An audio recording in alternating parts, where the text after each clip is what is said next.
ጤና ይስጥልኝ የተወደዳችሁ አድማጭ ተመልካቾች በያላችሁበት እንዴት ሰነበታችሁ? ከዚህ ኤፍሬም ዳዊት ነኝ። ሰላምታ አቀርብላችኋለሁ።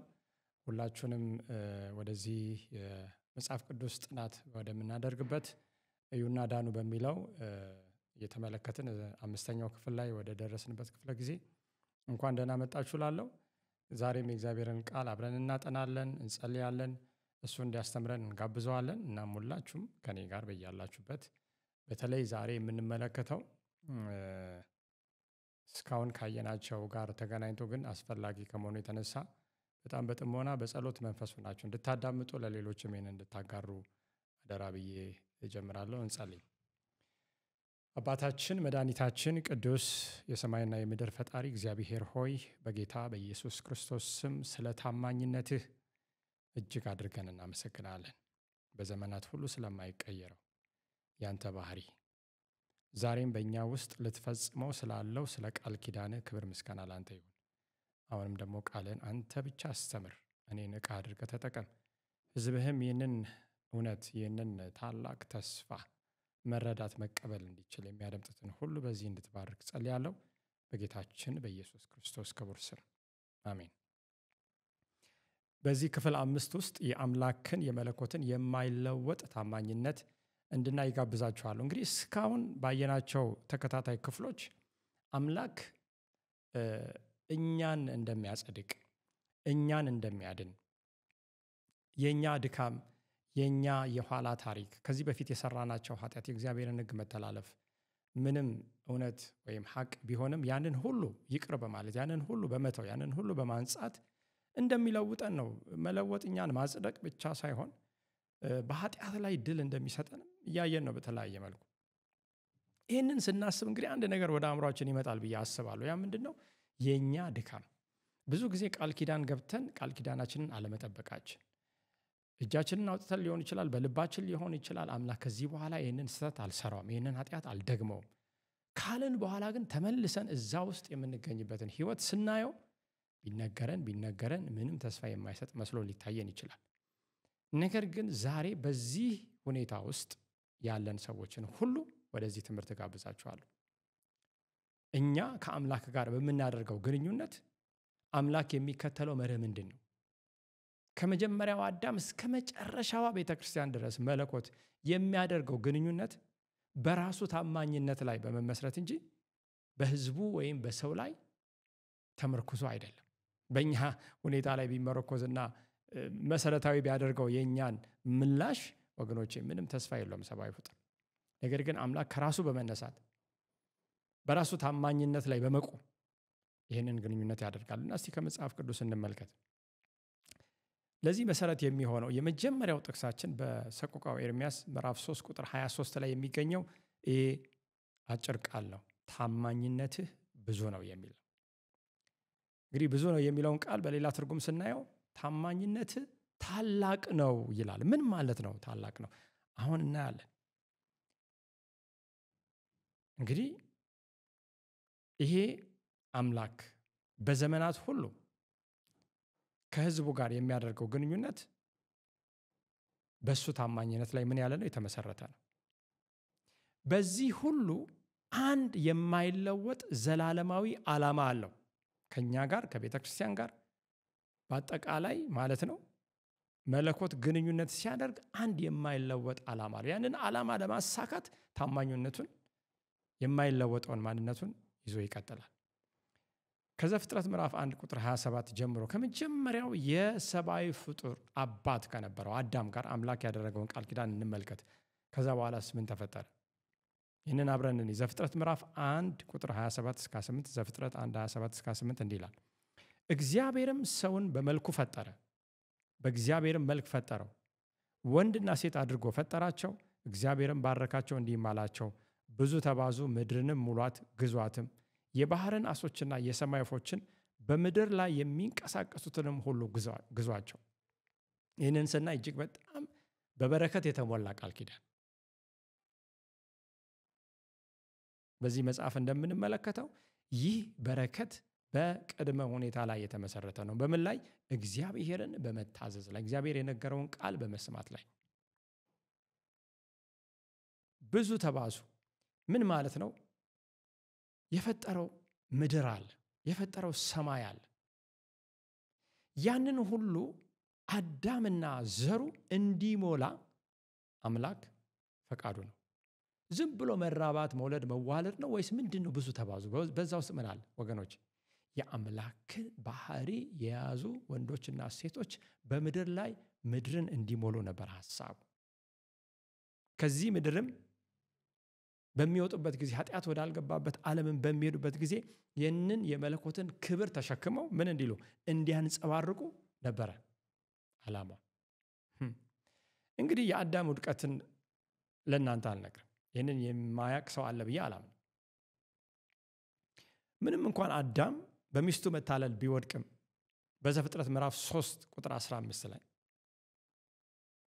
አምላክ ከሴቲቱ የሚመጣው ዘር የእባቡን ራስ እንደሚቀጠቅጥና ይህ የመጀመሪያው ዓላማ እንደሚሳካ ከመሳካት ወደኋላ እንደማይቀር ምንም አለ ታላቅ የሆነውን የወንጌል አዋጅ በዛ በኤደን ገነት አወጀ። እንግዲህ አዳም ከዛ በኋላ አንድ ከመለኮት ጋር፣ ሁለት ከህዝብ ወይም ጎንዮሽ ከሌላው ሰብአዊ ፍጡር ጋር፣ በሶስተኛ ደረጃ ደግሞ ከምድር ጋር ያለው ግንኙነት ተበላሽቷል። ከእግዚአብሔር ሲሸሽ፣ ራሱን ሲደብቅ፣ ከዛ በኋላ ደግሞ ከሚስቱ ጋር እርስ በእርሱ ሲካሰስ፣ የራሱን ጥፋት ወደ ሌላው ሲያላክክ፣ በኋላም እንደምናየው ከአዳም ኃጢአት የተነሳ ምድር ከመረገሟ የተነሳ እሾህና አሜኬላ ስታበቅልበት፣ ኢቭን ሚስቱ ራሱ እንግዲህ ሔዋን ብሎ ያወጣላት እሱ ነው። ሔዋን ማለት ህይወት ወይም የህያዋን እናት እንደማለት ነው ትርጉሙ። እሷ ራሷ በምጥ በጭንቅ እንደምትወልድ ይሄ እርግማን ሁሉን እንዳካለለ እንመለከታለን። የአምላክ እቅድስ ሳይሳካ ቀረ? አልቀረም። አምላክ ከአዳም ጋር የገባውን ቃል ኪዳን እንደገና በኖህ ዘመን ከኖህ ጋር ሲደግም እናያለን። አሁን የመጀመሪያውን አዳማዊ ቃል ኪዳን ተመልክተናል። ኖሃዊውን ቃል ኪዳን ስንመለከት ወደ ኖህ ዘመን ስንመጣ እንግዲህ ምንድነው የሆነው? ምድር በክፋት በግፍ ተሞላች። ብልሹነት ሁሉን ነገር ወረሰ። ስለዚህ አምላክ በውሃ ምድር እንደምትጠፋ ምን አደረገ? አወጀ። ትዝ ካላችሁ መጀመሪያ እግዚአብሔር ሰማይና ምድርን ሲፈጥር ዘፍጥረት ምዕራፍ 1 ቁጥር 1 ላይ በውሃ ተሞልቶ ነበር አይደል? ሁሉም ነገር ውሃ ነበር። እንደገና በኖህ ዘመን አሁንም ምድር ቀድሞ ወደ ነበረችበት፣ ያ ማለት እንደገና የመፍጠር ሂደት ውስጥ ሁሉ ነገር ዜሮ አድርጎ እንደገና የመጀመር ሂደት ውስጥ አምላክ እንደገባ እናያለን። ይህንንም ዲክሬሽን ወይም የነበረውን አጥፍቶ እንደገና የመፍጠርን ሂደት እንመለከታለን። ስለዚህ አዲሱ አዳም ማለት ይቻላል ከመርከብ ወጣ፣ ኖህ ማለት ነው። እግዚአብሔር በመጀመሪያ ላይ ለአዳም የተናገረውን ቃል ተመሳሳዩን ሲደግም በዘፍጥረት ምዕራፍ 9 ቁጥር 1 እንዲህ ይላል። ዘፍጥረት 9:1 እግዚአብሔርም ኖህና ልጆቹን ባረካቸው፣ እንዲህም አላቸው ብዙ ተባዙ፣ ምድርንም ሙሏት። ይሄ ተነግሯል ወይ? ተነግሯል። የአምላክ ቃል የተናገረው ነገር ይቀራል ወይ? አንድም መሬት ላይ ጠብ አይልም። አምላክ ቃል ኪዳንን ጠብቋል። ሰብአዊ ፍጡር ውስጥ አሁን ሌላ ደግሞ ሰብአዊ ፍጡር ነው ብቅ ሲል እናያለን። ነው እንዴት ይሆን ወደ ቃል ኪዳኑ ሂደት ወይም መተግበር ስንመጣ እንግዲህ እንደምናውቀው ነው ተክሎ ካፈራ ወይም ተክሎ ራሱ ካገኘው ወይን ከመጠን በላይ በመጠጣት እንደሰከረ መጽሐፍ ቅዱስ ከዛ በኋላ ደግሞ ከተሰራው ኃጢአት የተነሳ በልጆቹ ላይ የወረደው እርግማን፣ በተለይ በአንደኛው ልጁ ላይ የወረደውን እርግማን እናያለን። ሰይጣን እንግዲህ ይህ የእግዚአብሔር ዓላማ እንዲከሽፍ ቢጥርም አምላክ ግን በተከሰቱት ቀውሶችና ለውጦች ሁሉ የበላይ ተቆጣጣሪ ሆነው ሐሳቡን ወደፊት ሲያስኬድ እናያለን።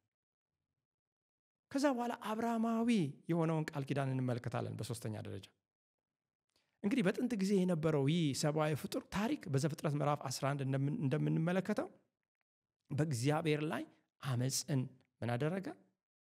ፈጸመ።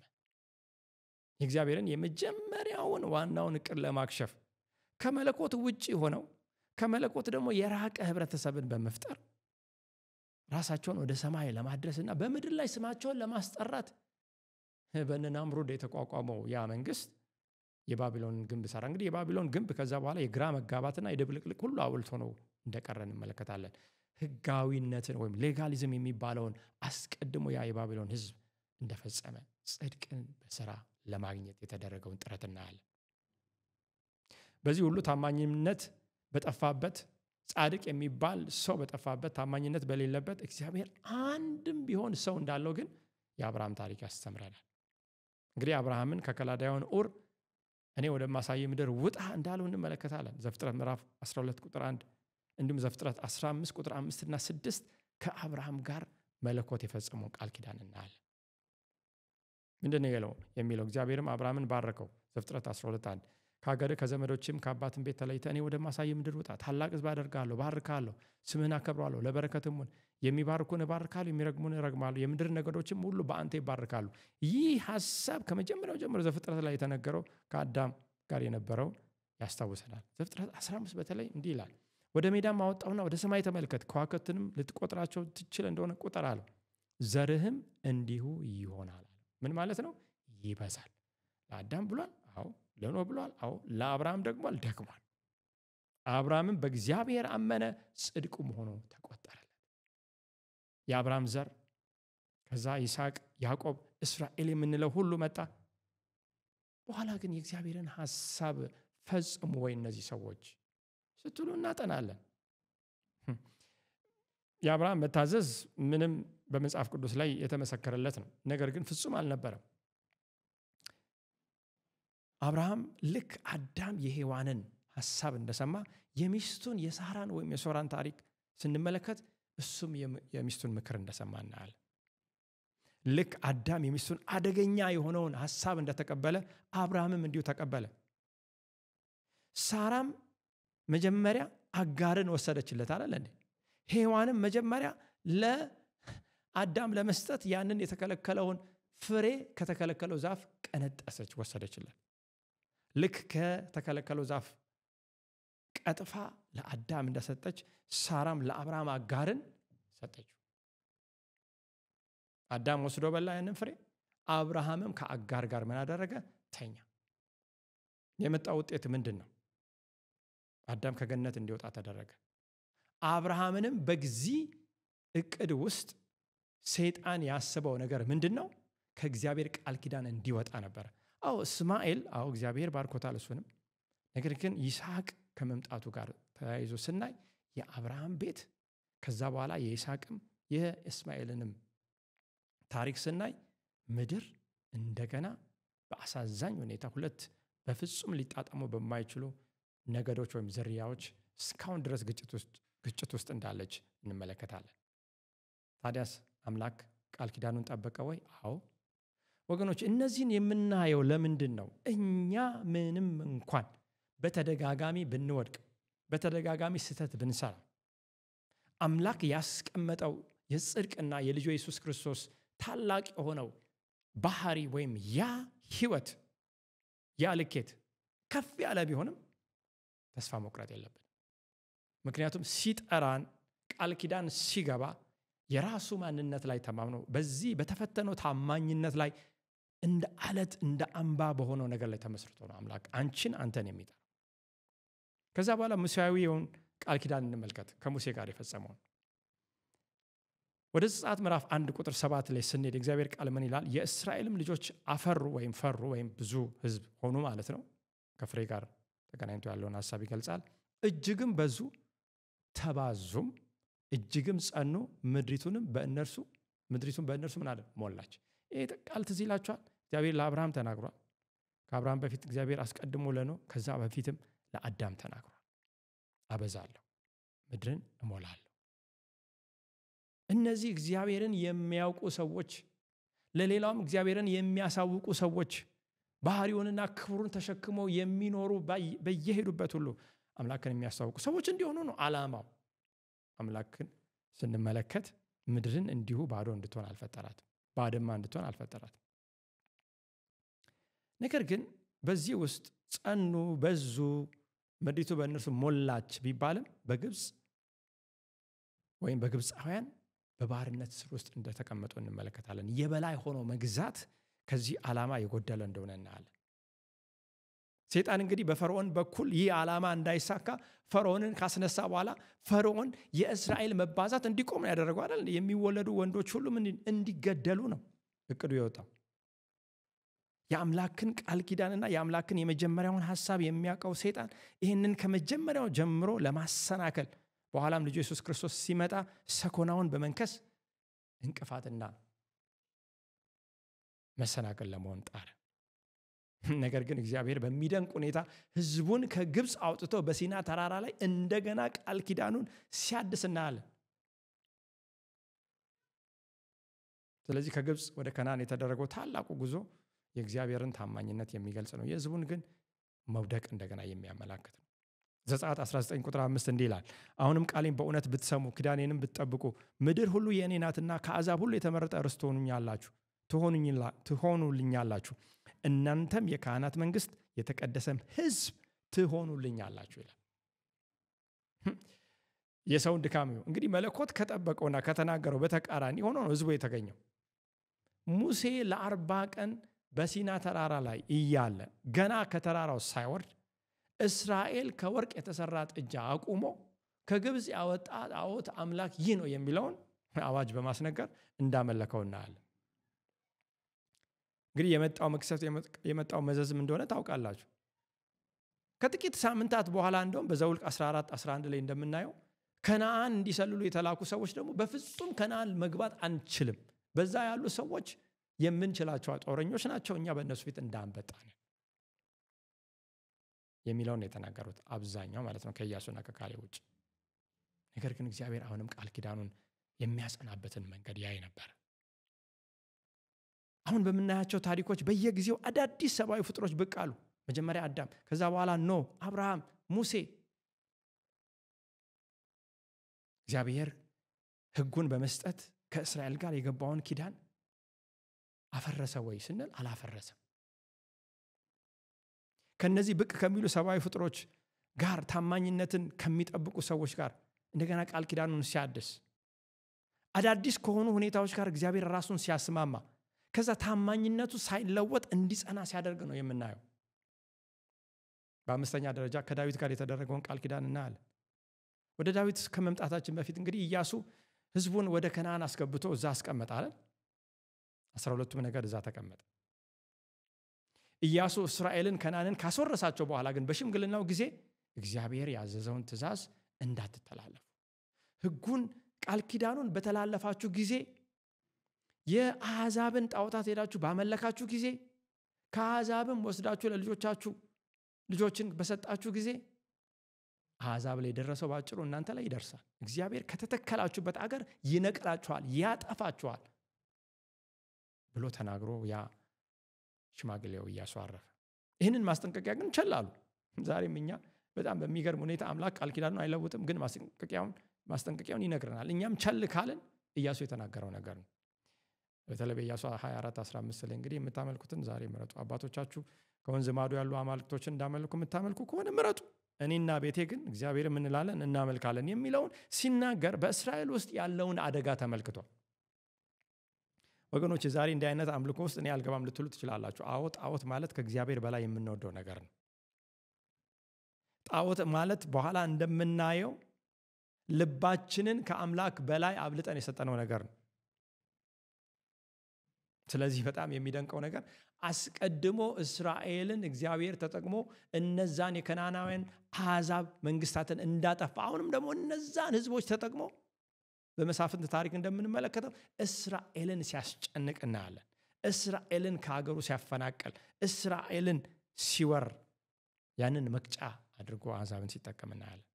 ስለዚህ የመሳፍንት ዘመን መጣ። ይህም ቢሆን ቀውስና ውድመት የሞላበት ታሪክ ነው። ከዛ ሳሙኤል ብቅ ይላል። እንግዲህ ሳሙኤልና የእስራኤልን ታሪክ ስንመለከት ሳሙኤል ፈራጅ፣ ዳኛ፣ ነቢይና ካህን ወይም ሶስት ነገር ነው። ፈራጅ ወይ ዳኛ፣ ነቢይና ካህን ሆኖ በእስራኤል ላይ የተሾመ እንደሆነ እናያለን። ነገር ግን ይሄ አላረካውም። እስራኤል እንደ አሕዛብ የሆነ ንጉሥ ሾምልን። በኋላ ሳኦል እንግዲህ እንደ ህዝቡ ምርጫ የተመረጠ ሰው እንደሆነ እንመለከታለን። የሳኦልን ባህሪ ስንመለከት ከእግዚአብሔር ሐሳብ የወጣ ሳይሆን ከህዝቡ የወጣ እንደሆነ ምስክርነት ነው። የህዝቡ የምርጫ ውጤት ነበር።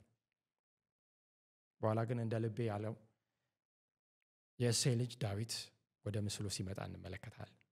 በተለይ ይህንን ከዳዊት ጋር የገባውን ቃል ኪዳን እግዚአብሔር በሁለተኛ ሳሙኤል 7 ከቁጥር 9 እስከ 14 ድረስ እናያለን። እግዚአብሔር ከዳዊት ጎን ወይም ወገብ የሚወጣውን እንደሚባርክ የእግዚአብሔርን ቤት ያ እንደሚሰራ የዳዊት ልጅ ዙፋኑም ለዘላለም እንደሚጸና ይናገራል። በእርግጥ የሰለሞን የዳዊት ልጅ ዙፋን ዘላለምን ይጸና ወይስ 40 ዓመት ብቻ?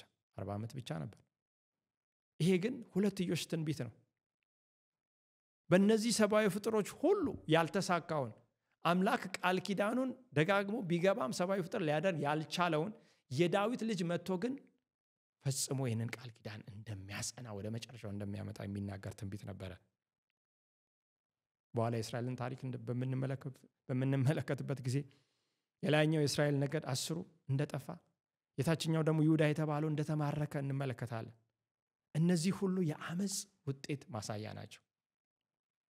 በዚህ ሁሉ ተከታታይ ቃል ኪዳኖች የአምላክን በረከት፣ የሰውን ኃጢአተኝነትና የእግዚአብሔርን ጸጋ እንመለከታለን። በነገራችን ላይ ወደ ቤተክርስቲያን ሐሳብ ከመምጣታችን በፊት በግላችንም ይሄው ታሪክ ነው እየተደገመ ያለ። መጽሐፍ ቅዱስ ሲናገር እስከ መጨረሻው የሚጸና እርሱ ግን ይድናል ይላል። ስለዚህ አምላክን የማይለዋወጥ ታማኝነት እንደገና ደግሞ ንጉሳዊ ወይም ግርማዊ የሆነውን ፍቅሩ በዘመናት ሁሉ ጽኑ የሆነው የማይለወጠውን ማንነት መጽሐፍ ቅዱስ ያስተምረናል። እግዚአብሔር በኋላ ላይ ከክርስቶስ ጋር የገባው ቃል ኪዳን ነው። ይህ ቃል ኪዳን በክርስቶስ ባህሪ ላይ ተመሰረተ። እንደ በፊቶቹ የሚወድቅ ሳይሆን በእርግጥ በዘፍጥረት ምዕራፍ 1 እና 2 ላይ ለሰብአዊ ፍጥር የተሰጠው በረከት ሁሉ የሚሟላበት ነው። ክርስቶስም በዚህ ምድር ላይ በሚመጣበት ጊዜ በቅድመ ሁኔታ ላይ የተመሰረተ ግንኙነት ነበር እንደ ሰብአዊ ፍጥር ከማን ጋር? ከእግዚአብሔር ከአባቱ ጋር የሚያደርገው። ሁለተኛው አዳም ሰብአዊ ፍጥርን ሁሉ በመወከል የእግዚአብሔርን ሐሳብ ወደ ፍጻሜ ለማምጣት የተመረጠው የመጨረሻው መፍትሄ እሱ ነበር። በሁለተኛ ቆሮንቶስ ምዕራፍ 1 ቁጥር 19 የእግዚአብሔር ቃል ሲናገር እንዲህ ይላል።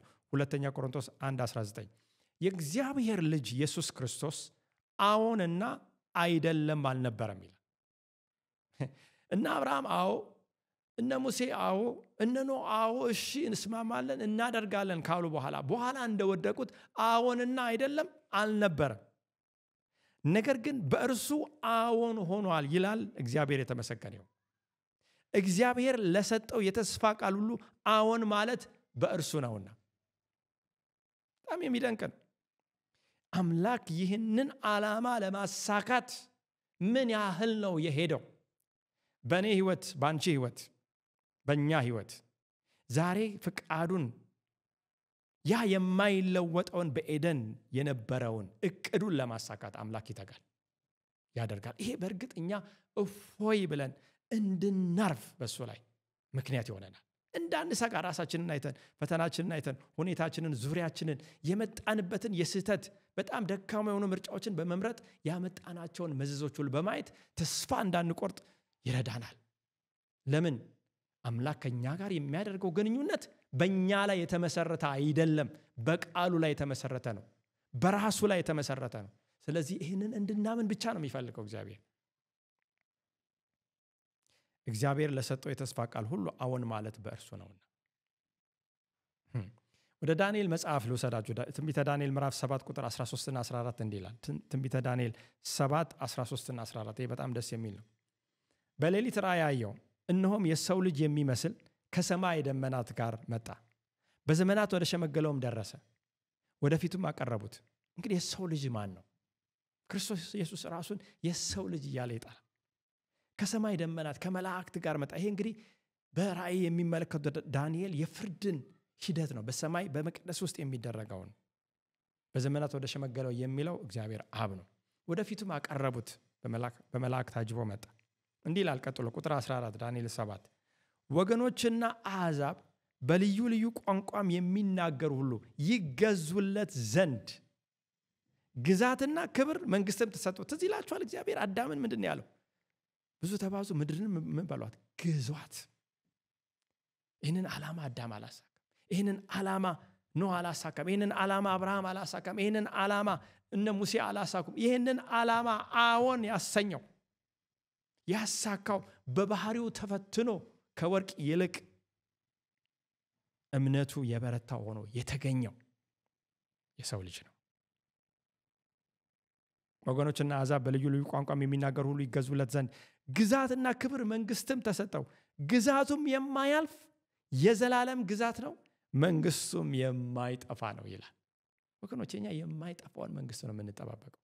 ብዙ ሰዎች በምድር ላይ ለሚመሰረት መንግስት ምን ይላሉ? ህይወታቸውን ይሰጣሉ አይደል እንዴ?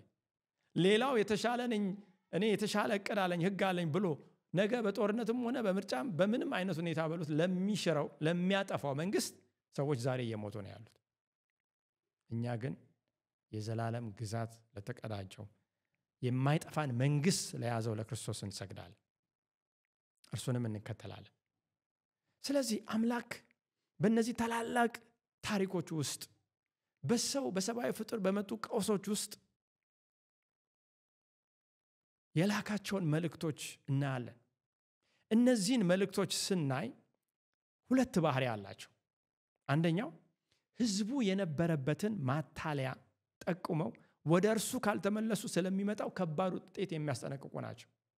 ወገኖቼ ቃል ኪዳን የሚያደርግ አምላክ ይህንንም ቃል ኪዳን በክርስቶስ ኢየሱስ በእኛ ውስጥ ሊፈጽም የሚፈልገው አምላክ ጥንት ከህዝቡ ጋር ያደረገውን ግንኙነት ከኛ ጋር ያደርጋል። በመንገዳችን ላይ ያለውን ነገር ያሳየናል። ይሄ ማታለያ ነው፣ ይሄ ክፉ ነው፣ ይሄ መጥፎ ነው፣ ተጠንቀቁ።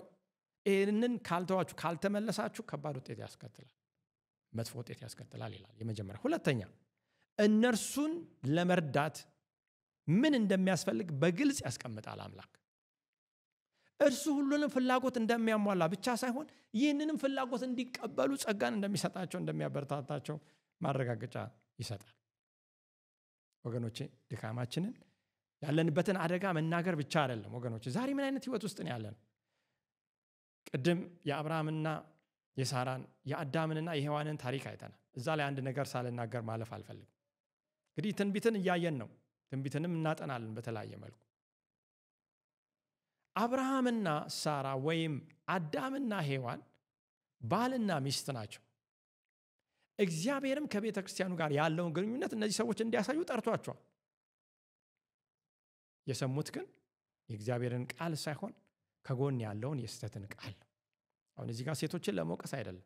ዛሬ በአጭሩ ማንን እየሰማን ነው ያለነው? ማንን እያደመጥን ነው ያለነው? ቃል ኪዳኑን የሚያራክስ ቃል ኪዳኑን በእኛ በኩል የሚያፈርስ ክፉ ነገር ከሆነ ከነዚህ ካለፉት ሰዎች የሃይማኖት አባቶች፣ እናቶች፣ የእምነት ሰዎችን በሏቸው መማር አለብን፣ መቅሰም አለብን። ስለዚህ አንድ ያለንበትን ማታለያ ይጠቁማል።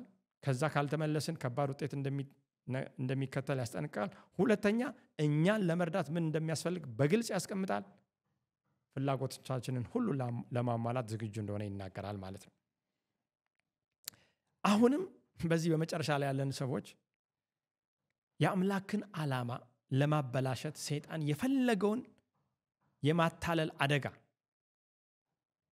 እየፈጸመ ቢሆንም ከጌታ ዘንድ ግን አንዳች ቃል ኪዳኑን ለመፈጸም የሚጎድል ነገር እንዳልተደረገ እናያለን። በሌላ አባባል እግዚአብሔር ቃል ኪዳኑን ለመፈጸም የሚያስችለውን ሁሉን ነገር አሟልቷል። ወደ ሁለተኛ ጢሞቴዎስ ምዕራፍ 3 ቁጥር 1 እስከ 5 እንሂድ። በዚህ ታማኝነት ላይ ተመስርተን በዚህ ቃል ኪዳን ላይ ተመስርተን ምን አይነት ህይወት ነው መኖር ያለብን?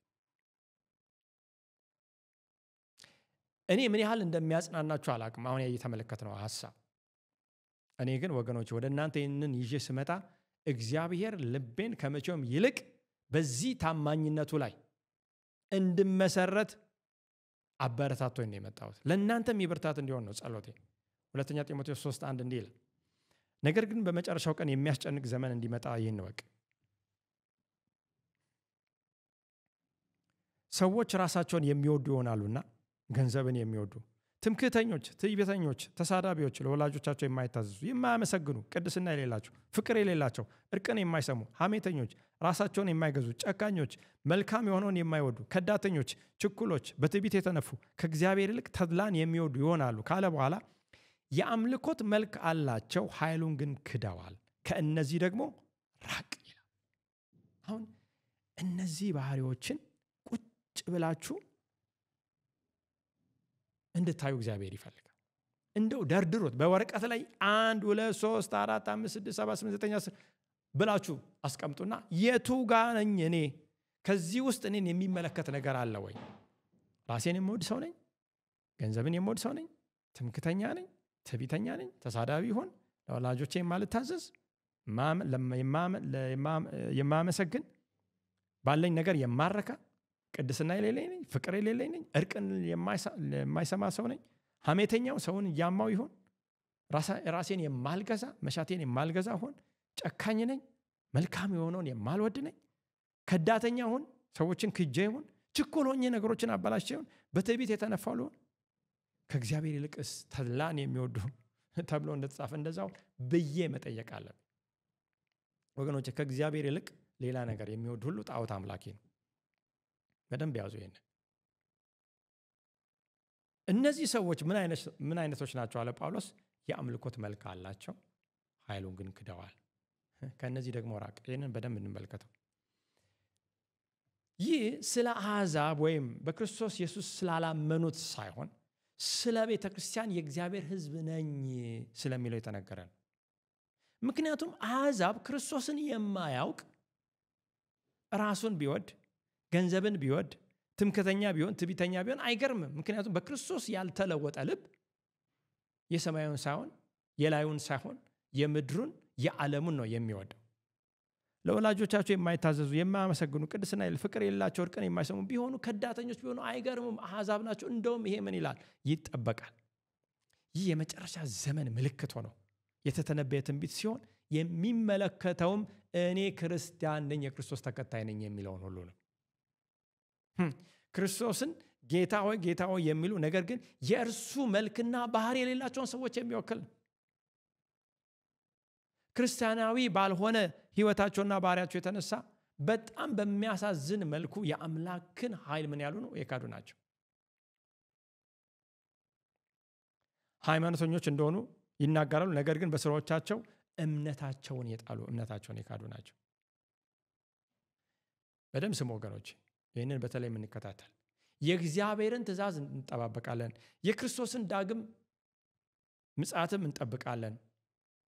ነገር ግን እንደዚህ ይሉና ምን ይላሉ? ዓለምን ምን የሚሉ የሚወዱ ግድ የለሾች ትዕቢት ስለሞላባቸው ነገር ግን ራሳቸውን መግዛት ስለተሳናቸው በፍላጎቶቻቸው ምግብን የመብላት ፍላጎት ሊሆን ይችላል፣ ሌላ ቅጥ የለሽ ልማድ ስለሚታይባቸው አምባገንነት ስለተጠናወታቸው የአምልኮት መልክ አላቸው። እግዚአብሔርን መምሰል ሳይሆን እግዚአብሔርን ማስመሰል ነው የተያያዙትና ማንን ክደዋል? ኃይሉን ክደዋል። የእግዚአብሔር ኃይል ማን ነው ወገኖች? ይህንን በደንብ እንድታውቁ ፈልጋለሁ። የእግዚአብሔር ኃይል በመጽሐፍ ቅዱስ በአንደኛ ቆሮንቶስ 1:24 ሲናገር እንዲህ ይላል፣ ለተጠሩት ግን አይሁድ ቢሆኑ የግሪክ ሰዎችም ቢሆኑ የእግዚአብሔር ኃይልና የእግዚአብሔር ጥበብ የሆነው ማን ነው? ክርስቶስ ነው። በሌላ አባባል በውጫዊ ማንነታቸው ሃይማኖትን እንደያዙ የሃይማኖት ተግባራትን በመፈጸም ተደጋጋሚ የሆኑ ድርጊቶችን በማከናወን በአፋቸውም ሲናገሩ ክርስቲያን ነኝ በማለት ነገር ግን የሚኖሩት ኑሮ በህይወታቸው የሚፈራው ፍሬ የሥጋ ነውና የመንፈስ ቅዱስ ፍሬ ስላልሆነ ማንን ክደውታል? ክርስቶስን፣ ኃይሉን ክደዋል። ምን አይነት ኃይል? የሚለውጠውን ኃይል ክደዋል። የሚቀይረውን እነሱን ሌላ ሰው አዲስ ሰው ሊያደርግ የሚችለውን ኃይል ምን ብለዋል? ክደዋል። ስለ ጴጥሮስ፣ ስለ ይሁዳ ክርስቶስን ስለ መካድ እንናገራለን አይደል? ስለ ሰዎች ኃጢአት። ነገር ግን ትልቁ ክህደት በእኛ እየተፈጸመ ሊሆን ይችላል። በሮሜ ምዕራፍ 1 ላይ እግዚአብሔር ቃል ሲናገር ሐዋርያው ጳውሎስ ስለ እግዚአብሔር ኃይል እንዲህ ይላል። ሮሜ ምዕራፍ 1 ከቁጥር 16 ጀምሮ በወንጌል አላፍርምና አስቀድሞ ለአይሁዳዊ ደግሞም ለግሪክ ሰው ለሚያምኑ ሁሉ የእግዚአብሔር ኃይል ለማዳን ነውና ይላል። ይህንን የሚያድነውን ኃይል ምን የሚሉ ናቸው? የሚክዱ ናቸው እነዚህ አይነት ሰዎች። ወገኖቼ ይህንን የምንመለከተው እጅግ የአምልኮት መልክ ስለበዛ ነው በቤተ ክርስቲያን ውስጥ። አምላክን ግን ኃይሉን ግን ምን የሚል የሚክድ ማንነት ወርሶ ነው ያለው። እኛንም ወርሶ ሊሆን ይችላል ይህንን በምንመለከትበት ጊዜ። የአምልኮት መልክ ካላቸው ኃይሉን ግን ከሚክዱ ሰዎች መካከል የወንጌል አገልጋዮች ነን የሚሉ ሰዎችም ይካተታሉ። ለኤፌሶን ቤተክርስቲያን በራዕይ ምዕራፍ 2 ቁጥር 5 የተናገረው ዛሬም እኛን ይመለከታል። የወንጌል አገልጋይ የዚህ የቃሉ ሰባኪ እየሆንን ነገር ግን ኃይሉን የካድን ሰዎች በህይወታችን የሥጋ ፍሬ የሚንጸባረቅ የክርስቶስ የማዳን ኃይልን መካዳችን እንዴት ነው ብትሉ እናምነዋለን እያልን ነገር ግን የምናሳየው ሌላ ስለሆነ በእርግጥ ኃይሉን ምን አላመንም ክደነዋል። እንዲህ ይላል፣ ንስሐ ባትገባ መቅረዝህን ከስፍራው እወስዳለሁ። ራዕይ 2:5። ስለዚህ ወገኖቼ በእነዚህ የተገለጠው ይህ ትንቢት በእኛ እንዳይሆን እንጠንቀቅ። አስመሳይነት ይዞ ለመቀጠል መወሰን የለብን። አስመሳይነትን ይዞ ለመቀጠል በወሰኑትና እግዚአብሔርን ለመምሰል ደግሞ በወሰኑት መካከል ልዩነት ይፈጠራል። ጳውሎስ ለጢሞቴዎስ እያለ ያለው አንተ በጸጋው በርታ፣ እግዚአብሔርን መምሰል ራስን አስለምድ፣ ከኔ የተቀበልከውን በብዙ ሰዎች ዘንድ የተመሰከረለትን ይህንን ወንጌል አደራ መልካሙን ገድል ተጋደል እያለ እየተናገረው ነው እዚህ የደረሰው። እንዲህ አይነት ሰዎች ደግሞ አጠገብ አሉ። የአምልኮት መልክ አላቸው፣ ኃይሉን ብለዋል፣ ክደዋል። ከነዚህ ሰዎች ምን በል ተለይ። እኔ አይደለም ያልኩት መጽሐፍ ቅዱስ ራቅ ይላል። ምክንያቱም ከእግዚአብሔር ይልቅ ሌላውን ስለሚወዱ ሌላውን መውደዳቸውን ደግሞ በስራቸው ስላረጋገጡ በእርግጥ ክርስቶስን የሚያመልኩ ሳይሆኑ እነዚህ ሰዎች ጣዖትን የሚያመልኩ ሰዎች ናቸው። ወይ ገንዘብ ሊሆን ይችላል፣ ወይ ሚስት ልትሆን ትችላለች፣ ባል ሊሆን ይችላል፣ ልጆች ሊሆን ይችላል፣ አባት ሊሆን ይችላል፣ እናት፣ አክስት፣ አጎት፣ ምድራዊ ነገር፣ ስልጣን፣ ወንበር ሊሆን ይችላል፣ ምቾት፣ ተድላ ሊሆን ይችላል። ከእግዚአብሔር ይልቅ ምን ብሏል? በልጧል። ከነዚህ ሰዎች ራቅ። እነዚህ ነገሮች ጣዖት ሆኖባቸዋል። በእርግጥ የመጀመሪያውን የእግዚአብሔርን ሕግ ተላልፈዋል። ከኔ በቀር ሌላ አምላክ አይሆንልህ የሚለው ወገኖቼ፣ ራቅ የሚለው ቃል ሌሎችን በመጥላት አይደለም። ኃጢአት ተላላፊ የሚጋባ ቫይረስ ነውና በዚህ ቫይረስ እንዳይበከል ሲያስጠነቅቀው እናያለን። ሁለተኛ ተሰሎንቄ 2:12 ላይ ሁለተኛ ተሰሎንቄ 2:12 ሲናገር ስለዚህ ምክንያት በእውነት ያላመኑ ነገር ግን በአመፃ ደስ ይላቸው የነበሩ እያለ ይናገራል። በእውነት እናምናለን። እውነት ማለት የእግዚአብሔር ቃል፣ እውነት፣ መንገድ፣ ህይወት ማለት የእግዚአብሔር ቃል ኢየሱስ ክርስቶስ ነው ማለት። በአመፃ ነው ደስ የሚለን። ከአመፅ ጋር እንተባበራለን። በነገራችን ላይ አመፅን ማድረግ ብቻ አይደለም፣ እድሉ ቢኖረን እንኳን ልናደርጋቸው ልባችን ለዛ የተሰጠ ከሆነ እኛም እንደዛው እንደምንቆጠር ባለፈው አይተናል። ቀጥሎ እንዲህ ይላል፣ ሁሉ ፍርድን እንዲቀበሉ ሐሰትን ያምኑ ዘንድ እግዚአብሔር የስህተትን አሰራር ይልክባቸዋል። እውነትን ስላልወደዱ፣ አመፃን ስለወደዱ የቀረው ነገር ምንድን ነው? የስህተት አሰራር። ስለዚህ የምርጫ አምላክ ነው፣ የመረጡትን ይሰጣቸዋል አምላክ። ስለዚህ ከዚህ መካከል እንድንወጣ መጽሐፍ ቅዱስ ይናገራል። ራዕይ 18:4 ሕዝቤ ሆይ በኃጢአቷ እንዳትተባበሩ ከመቅሰፍቷም እንዳትቀበሉ ከእርሷ ዘንድ ምን በሉ? ውጡ፣ ተለዩ። እግዚአብሔር አብርሃምን ውጣ ካለው በኋላ ቃል ኪዳን ሲያደርግ እናያለን። ተለይ ካለ በኋላ ቃል ኪዳን ሲያደርግ እናያለን። ጳውሎስም ጢሞቴዎስን ከዚህ ተለይ፣ ራቅ ይለዋል። ከታላቁ ተጋድሎ መጽሐፍ ገጽ 529 ከዚህ ጋር ተያይዞ ያለውን እኔ ምክንያቱም ይሄ እጅግ በጣም መሰረታዊ የሆነ ሐሳብ ነው። እውነተኛ መነቃቃት በዚህ ምድር ላይ እውነተኛ መታደስ ከእግዚአብሔር መንፈስ የተነሳ እየሆነ ነው ያለው። በአንዳንዶች ህይወት ውስጥ አሁንም ደግሞ ይሆናል። ይሄ ከኋለኛው ዝናብ ከምንለው ወይም የመጨረሻው የመንፈስ ቅዱስ ኃይል የተነሳ ሰዎች እግዚአብሔርን መምሰል በሚቆርጡበት ጊዜ፣ እውነተኛው መነቃቃት በሚመጣበት ጊዜ ሐሰተኛው አስመሳዩ መነቃቃቱ የሃይማኖት ካባን የአምልኮት መልክን የያዘው ደግሞ በጎን ምን ይላል? እሱም ቀና ቀና ይላል። ታላቁ ተጋድሎ የሚለውን እንመልከት። ገጽ 529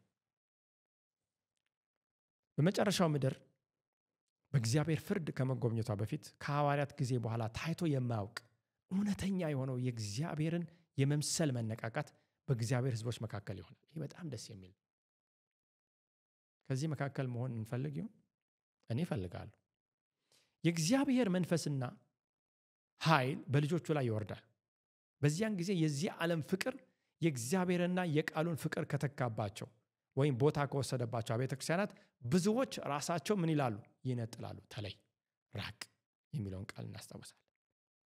የዚህ ዓለም ፍቅር የእግዚአብሔርንና የቃሉ ፍቅር ከተካባቸው ወይም ቦታ ከወሰደባቸው አብያተ ክርስቲያናት ብዙዎች ራሳቸውን ይነጥላሉ። ብዙዎች አገልጋዮችም ሆኑ ምእመናን ለጌታ ዳግም ምጽአት ሕዝብን ያዘጋጁ ዘንድ በዚህ ዘመን እግዚአብሔር እንዲታወጁ የሚፈልጋቸውን ታላላቅ እውነቶች በደስታ ምን ይላሉ? ይቀበላሉ።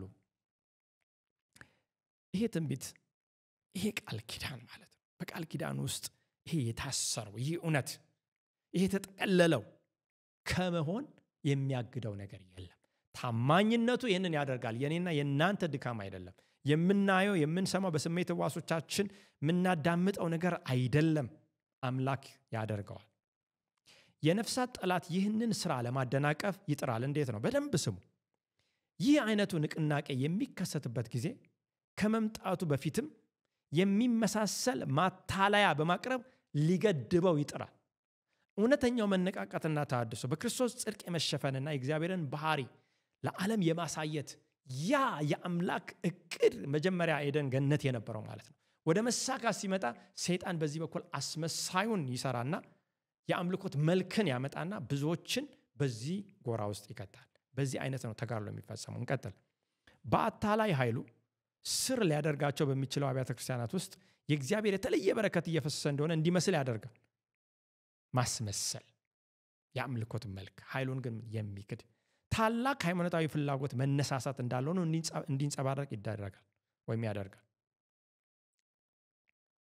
ስራው የሌላ መንፈስ ሆኖ ሳለ እግዚአብሔር በግሩም ሁኔታ እያከናወነላቸው እንዳለ በማሰብ እልፍ አላፋት ይፈነድቃሉ። የሃይማኖትን መልክ ይዞ ሰይጣን ተጽዕኖውን ወደ ክርስቲያኑ ዓለም ሊያስፋፋ ይጥራል። ዛሬ በዓለማችን ላይ በተለያየ አያላን ሀገር ውስጥም ሊሆን ይችላል፣ በተለይ ሚዲያን በተቆጣጠሩ አገራት ብዙ አድማጭና ተመልካች ወይም ሌላ አያላን በሚባሉ አገራት ውስጥ እንግዲህ ይሄ አስመሳይ መነቃቃት እግዚአብሔርን ክርስቶስን የማይመስል ከቃሉ ጋር የማይስማማ ማንነት እየተንጸባረቀ የተስፋፋ እንደሆነ እናያለን። በብዙ ቦታዎች መነቃቃት መጣ። መነቃቃት ኢትዮጵያ ውስጥም ከውጪ ታላላቅ የሆኑ ሰዎች እየተጋበዙ መነቃቃት ሊሆን ነው የሚልም ስራ የተሰራ እንደሆነ እናያለን። በዚህ ሰዓት እንቀጥል። ጽፎንኛ ባለፈው ግማሽ ምዕተ ዓመት በተከናወኑት አብዛኞቹ መነቃቃቶች ዘንድ አንዳንዴ ጠና አንዳንዴ ለስለስ የሚሉ ተመሳሳይ ተጽዕኖዎች በስራ ላይ ነበሩ። እንግዲህ መጽሐፍ በተጻፈበት ዘመን ማለት ነው። ከዛ በፊት ባለፈው ግማሽ ወደ 50 ዓመት አካባቢ በፊት የነበረውን ታሪክ ነው የሚናገረው። ጸሐፊዋ ይህን ትናገራለች።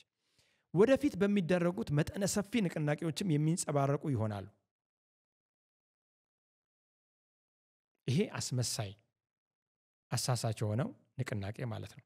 ለማሳሳት እንዲያመች ሆኖ በደንብ የተስማማ እውነትንና ሐሰትን ያቀላቀለ የስሜታዊ ፍንደቃ አለ። ምን አለ? የስሜታዊ ፍንደቃ አለ። አሁን ይህንን እኔ ለእናንተ ማስረዳት አያስፈልገኝ። ምናልባት በያላችሁበት ቤተክርስቲያን የምታዩት ነገር ነው። የት ነው እውነተኛው ክርስትና? እግዚአብሔርን መምሰል ያ ሐዋርያዊት የሆነው ንጽህና የት ነው ብላችሁ እየጠየቃችሁ ሊሆኑ ትችላላችሁ። ሆኖም ማንም ሊታለል አይገባውም። በእግዚአብሔር ቃል ብርሃን አማካኝነት የእነዚህን እንቅስቃሴዎች ባህሪ ለመለየት አስቸጋሪ አይደለም። በማን ቃል ብርሃን አማካኝነት? በዚህ ቃል ብርሃን አማካኝነት የእነዚህን እንቅስቃሴዎች ባህሪ ወገኖቼ መለየት አይከብድም ይላሉ። በስጋ በስሜት ከብዙሃኑ ጋር እንዲሁ በሰፊው መንገድ መንጎድ መነዳት የለብንም። ሰዎች የመጽሐፍ ቅዱስን ምስክርነት ቸል ባሉበት ዓለምን መተውንና ራስን መካድ ከሚጠይቁት ግልጽና ነፍስ መርማሪ ከሆኑት እውነቶች በሚርቁበት በዚያ ስፍራ የእግዚአብሔር በረከት እንደማይወርድ እርግጠኛ መሆን እንችላለን። ስሜት ካለ፣ ፍንደቃ ካለ፣ ጭፈራ ከሆነ የእግዚአብሔር ቃል ትእዛዛቱ፣ ህግጋቱ፣ ፕሪንሲፕሉ የክርስቶስ ትእዛዛት ማለት ነው ቸል የሚባልበት ስፍራ ላይ መነቃቃት የሚባል ነገር የለም። አለ ከተባለ ሰይጣን ክፉ መናፍስት የሚያመጡት መነቃቃት እንደሆነ አውቀን ከዚህ ከአጋንንት ስፍራ መራቅ ያስፈልገናል። ክርስቶስ ራሱ በሰጠው መመሪያ በፍሬያቸው ታውቋቸዋላችሁ ብሏል። ማቴዎስ 7:16 ለዚህ እንዳለው እነዚህ እንቅስቃሴዎች የእግዚአብሔር መንፈስ ስራዎች እንዳልሆኑ ግልጽ ነው ይላል። ታዲያ እውነተኛ መነቃቃት ምልክት ምንድን ነው? በህይወቴ ለውጥ መጥቷል የሚል ከሆነ ምንድን ነው መለኪያ መስፈርቱ? አሁንም ታላቁ ተጋድሎ ገጽ 5:27 እንዲህ ይላል፣ መነቃቃቶች ጥልቅ የልብ ምርመራና መዋረድን ያስከትላሉ። ወገኖች አንድ ነገር በጥልቅ በትኩረት አስባችሁ ታውቃላችሁ? ነገሩ እንደዚህ ሆነን ብለው እንደጠየቁት እንደ ቤሪያ ሰዎች ማለት ነው መጽሐፍ ቅዱስ ይመረምሩ ነበር ዕለት ዕለት የእግዚአብሔርን ቃል በእነ ጳውሎስ የተሰበከውን ሁሉ ልክ እንደዛ ጥልቅ የሆነ የልብ ምርመራ የራስ ፍተሻ ከእግዚአብሔር ጋር ነኝ ይሄ የእግዚአብሔር መንገድ ነውን ብዬ ጠይቃል። ልባዊና የምር የሆኑ በክርስቶስ ደም ዋጋ ለተገዛው ርኅራኄ የሚያሳዩ ኃጢአተኛው ይመጣ ዘንድ የሚለምኑ ሰዎች ይነሳሉ። የነፍሳት ሸክምን ያለኝ የሰዎች መዳን ለነሱ ያለኝ ርኅራኄ ነው እኔን የገዛኝ ይሄ ሸክም ይሰማኛል ወይ? ሌላውም እንደኔ እንዲድን ሌላውም ከጥፋት እንዲመለስ እነዚህ ናቸው እውነተኛ መነቃቃቶች።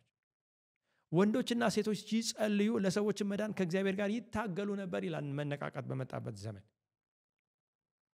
ጸሎት እውነተኛ ወደ ጓዳ አንተ ወደ እልፍኝ ገብተህ ጸልይ። በስውር የሚያይ አምላክ በግልጽ ይከፍላል። እንደ አሕዛብ በአደባባይ ስፍራ ለመታየት እንደ ፈሪሳውያን አትሞክር፣ እነሱ እውነት እላቸዋለሁ ዋጋቸውን ተቀብሏል ይላል መጽሐፍ ቅዱስ ክርስቶስ ሲናገር። የእንደነዚህ አይነቶች መነቃቃቶች ውጤቶች ራስን ከመካድና ከመስዋዕትነት ያፈገፈጉ ሳይሆን ለክርስቶስ ሲሉ ፈተናና ነቀፋ ይገጥማቸው ዘንድ የተገባቸው ነው በመቆጠራቸው ሐሴት በሚያደርጉ ነፍሳት ይታይ ነበረ። ሐዋርያትና ጴጥሮስ ሌሎቹ ደቀ መዛሙርት ምንድን ነው መጥተው ሲገርፏቸው ጠርተው እስር ቤት ሲጥሏቸው በሐሰት ሲከሷቸው ይዘምሩ ነበር። እነርሱም እንደ ክርስቶስ እንደ ሌሎቹ ያ እድል ፈንታ ስለደረሳቸው ሐሴት ያደርጉ ነበር። በኢየሱስ ስም ያመኑ እነርሱ ህይወታቸው ሲቀየር ሰዎች ተመለከቱ፣ ሰዎች ያያሉ። እነ ጴጥሮስን አይተው አንተ በእርግጥ ከሱ ጋር ነህ። ሊክድ አልቻለም፣ ሊዋሽ አልቻለም አይደል? ማንነትህ ንግግርህ ይገልጣል። እሱ ምንም እንኳን ለመካድ ቢሞክርም ማህበረሰቡ በተጽዕኖአቸው ተጠቃሚ ሆነ። ማህበረሰብ ይጠቀማል፣ በእኛ ይባረካል። ህብረተሰብ ሰላም ይሆናል፣ በረከት ይሆናል። በዙሪያችን ላሉት መፍትሄ እንሆናለን። ለመረረው ጨው ጣፋጭ የህይወት ሽታ እንሆናለን እንጂ ሌላ አይነት እርግማንን እና ብሶትን በህብረተሰቡ በእናቶች በአባቶች ላይ አንጨምርም። ከክርስቶስ ጋር ሰበሰቡ፣ የዘላለም ህይወትን ያጭዱ ዘንድ በመንፈስ ቅዱስ ዘሩ። ስለዚህ ከጌታ ጋር እንሰበስባለን፣ በመንፈስ ቅዱስ እንዘራለን። ወገኖቼ ይህንን ታዲያ በህይወት ይመለከታለሁ። ዛሬ እግዚአብሔር ይጣራል። ይሄ ታማኝ የሆነ አምላክ፣ ቃል ኪዳኑን የሚፈጽም አምላክ፣ መቼም ቢሆን የተናገረውን ከማድረግ ወደኋላ የማይል አምላክ፣ በዚህ ቃል ኪዳን ውስጥ እንድንታሰር፣ በዚህ ቃል ኪዳን ውስጥ እንድንሳተፍ፣ በዚህ ቃል ኪዳን ውስጥ እንድንኖር እውነተኛ የሆነው የወይን ግንድ ከኔ ጋር ተጣበቁ፣ በእኔ ኑሩ እኔም በእናንተ ይለናል። ልክ በዮሐንስ ምዕራፍ 15 ላይ እንደተቀመጠ። ስለዚህ ወገኖች ሌላውን ትተን ዛሬ ወደዚህ ቃል ኪዳን ወደማይለወጠው ታማኝነት ወደማይለወጠው ባህሪ ወደሱ እንድንመጣ እግዚአብሔር ይጋብዘናል። በያላችሁበት ጥቂት ሰከንድ ወስዳችሁ ይህ እድል ሳለ ይህ ጊዜ እያለ አሁን እንድትወስኑ በእውነት እኔ ሳልሆን እግዚአብሔር ይማጸናችኋል። አምላክ ሆይ እንዲህ በሉት፣ በታማኝነት ላይ እኔም እታመናለሁ። እምነትን ስጠኝ። በአንተ ቃል ኪዳን ውስጥ መኖር እፈልጋለሁ። ብዙ ጊዜ የኔን ቃል ኪዳን አፍርሻለሁ። ነገር ግን እንደገና ልትቀበለኝ ይኸው ጊዜ አምጥተሃል። የኋላውን ታሪክ እረሳለሁ። ወደፊት እንዴት ይሁን ብዬ አልጨነቅም። የወደፊቱን የምታውቅ አንተ ነህ። ስለዚህ ልቤን እሰጥሃለሁ፣ ህይወቴን ሙሉ በሙሉ እሰጥሃለሁ። ሌላውን አልሰማም፣ የሰማሁትን ሁሉ ዛሬ እተዋዋለሁ። ዛሬ አንተን ብቻ እሰማለሁ ብለን ወደ እሱ እንምጣ። ወገኖች እግዚአብሔር ልጁን እንደሚወድ ይወዳችኋል። ይህንን ስታደርጉ እታዘዛለሁ ብላችሁ እናንተ ወደ እሱ ስትመጡ የመንፈስ ቅዱስ ፍሬ እንዲታይ ይፈልጋለሁ ብላችሁ ራሳችሁን ለእሱ ስትሰጡ እሱ በጸጋው በእናንተ ህይወት ውስጥ ይህንን ይሰራል። ወገኖች ከዚህ በላይ መፍትሄ የለም። ከዚህ ሌላ መንገድ የለም። ከዚህ ውጪ ሌላ እውነት የለም። ይህንን መቀበል እንድንችል እግዚአብሔር ይጋብዘናል። ይህ ፍቃዳችሁ ነው። ይህ ፍቃዳችሁ ከሆነ ከኔ ጋር አጭር ጸሎት እናደርጋለን። በያላችሁበት እየነዳችሁ እየተራመዳችሁ የተለያየ ቦታ ልትሆኑ ትችላላችሁ። እግዚአብሔር ግን ይሰማል። አሁን የምትወስኑትን ውሳኔ ሰማይ ሊያትመው ተዘጋጅቷል። እንጸልይ። ቅዱስ አባት እናመሰግናለን በዚህ ሰዓት ስለማይለወጠው ባህሪ፣ ስለማይለወጠው ታማኝነትህ። ማለዳ ማለዳ አዲስ ነው፣ ታማኝነትህ ብዙ ነው ተብሎ ተጽፏል። አምላክ ሆይ በጌታ በኢየሱስ ክርስቶስ ስም ስለማይለወጠው ማንነት እናመሰግናለን። ሰማይ፣ ምድር፣ አየሩ፣ ሰው፣ ጊዜው፣ ወቅቱ ሁሉ ይገለባበጣል፣ ይቀያየራል። በዙሪያችን ያለው ነገር ይነዳል፣ ይፈርሳል፣ ይጠፋል፣ ይቦናል። ነገር ግን ጌታ ሆይ ሁሉን ተቆጣጥረህ ያለውን አንተን በማመን ወደዚህ ቃል ኪዳን መግባት እንድንችል በተለየ ሁኔታ ይህንን ቃል ኪዳን ከአንተ ጋር ለማድረግ የወሰኑ ሰዎች ይህንን የሚመለከቱ የሚያደምጡ ሁሉ በአንተ እርዳታ የታሰቡ እንዲሆኑ ረዳተ ቢስ እንደሆኑ ያውቃሉ። ረጃቸው አንተ እንድትሆን እጸልያለሁ። እጃቸውን ያዝ። አንተን ከያዙ እነሱ ሊለቁ ይችላሉ። የማይለቀው እጅህ ክንድ ግን ያዛቸው። እስከ መጨረሻም ጌታ ሆይ አጽናቸው። እስከ መጨረሻው የሚጸና እርሱ ይድናል ተብሎ ተጽፏል። በክርስቶስ ኢየሱስ ያስጀመርከውን ታስጨርሳለህና እናመሰግንሃለን። በአንተ መታመን ትእዛዛትን መጠበቅ ብቻ ከኛ ይጠበቃል። ይህንን ማድረግ እንድንችል ሁላችንንም እርዳን። የተለያየ ጸሎት አደራ ያላቸው፣ የተለያየ ሸክም ያላቸው ህዝቦች በዚህ ሰዓት አንተን ብቻ እንዲመለከቱ እርዳቸው። እርዳታውንም ከላይ ከሰማይ ላክላቸው። ዳዊት እንዳለ ረዳቴ ከወዴት ይምጣ? ረዳቴ ሰማይና ምድርን ከፈጠረ ከእግዚአብሔር ዘንድ አይደለምን አለ። አይኖችን ወደ ተራሮች አነሳዋል። ዛሬ አይኖቻችን ወደ ሌላ ነገር አንስተን እርዳታ አይመጣም። እርዳታ የሚመጣው ከአንተ ዘንድ ብቻ ነው። አንተን ማየት፣ አንተን ለዘላለም አይቶ መቀጠል፣ አይኖቻችን ሁሌ በአንተ ላይ መትከል እንዲሆንልን እርዳን። ስለሰማን ተመስገን። ይህንን ጊዜ ሁሉ ስለባረከው አመሰግናለሁ። በጌታችን በኢየሱስ ክርስቶስ ክቡር ስም አሜን።